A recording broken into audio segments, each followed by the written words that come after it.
অনুশীলনী 3-এর 3 23 নম্বর অঙ্কটি 8a³ plus b³ by 27।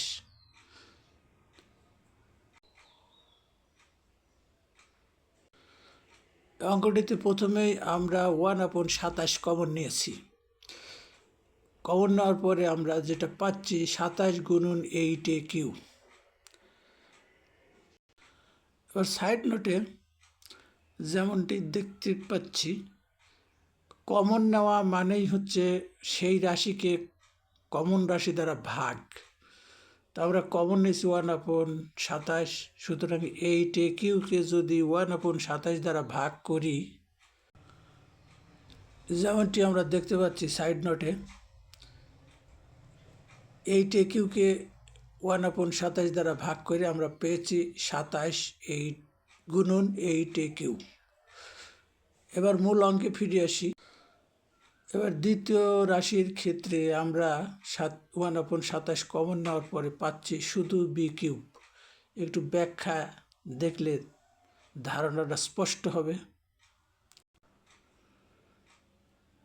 ঠিক আমরা সাইড নোটে যেমনটা দেখতে পাচ্ছি, 1/27 কমন নেওয়ার পরে আমরা যেটা পেলাম শুধুমাত্র b³। আমরা সাইডে যেমনটি দেখতে পাচ্ছি 27 মানে 3 গুণন 3 গুণন 3, তার মানে 3-এর পাওয়ার 3। এবার এই লাইনে আমরা যেভাবে লিখেছি 6a³ প্লাস b³, অর্থাৎ এইটা আমরা a³ প্লাস b³ সূত্রে বিস্তৃত করব।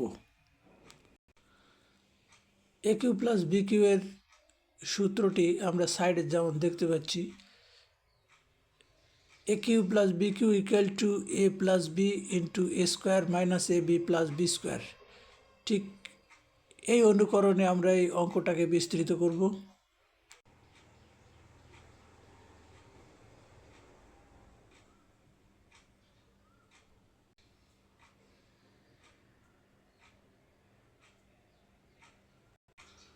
এবার পরবর্তী লাইনে প্রথম অংশ যেমন ছিল ঠিক তেমনই আছে। এরপরে 6a হোল স্কোয়ার আমরা একটা লিখব 36 স্কোয়ার।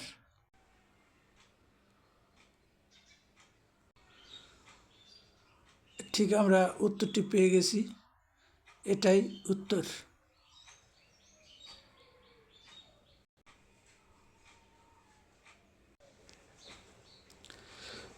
24 নম্বর অঙ্কটি এর পাওয়ার 6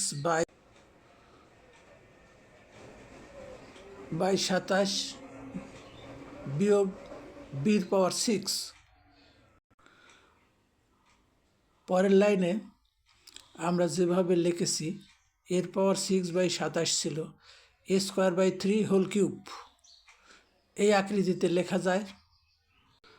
অনুরূপভাবে বির পাওয়ার 6কে আমরা b স্কোয়ার হোল কিউব আকৃতিতে লিখতে পারি। এবার সাইড নোটে আমরা যেমন দেখতে পাচ্ছি a³ মাইনাস b³ এর সূত্র a minus b into a square plus ab plus b square. ঠিক আমরা এই রাশিটাকে এই আকৃতিতে নিয়ে আসব।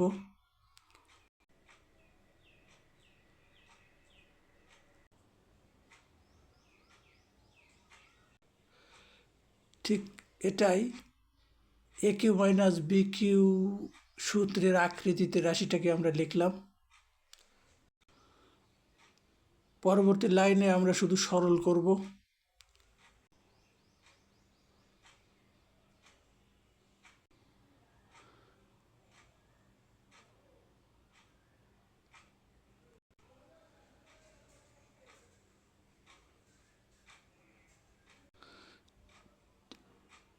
এ পর্যায়ে আমরা উত্তর পৌঁছে গেছি, এটাই আমাদের উত্তর।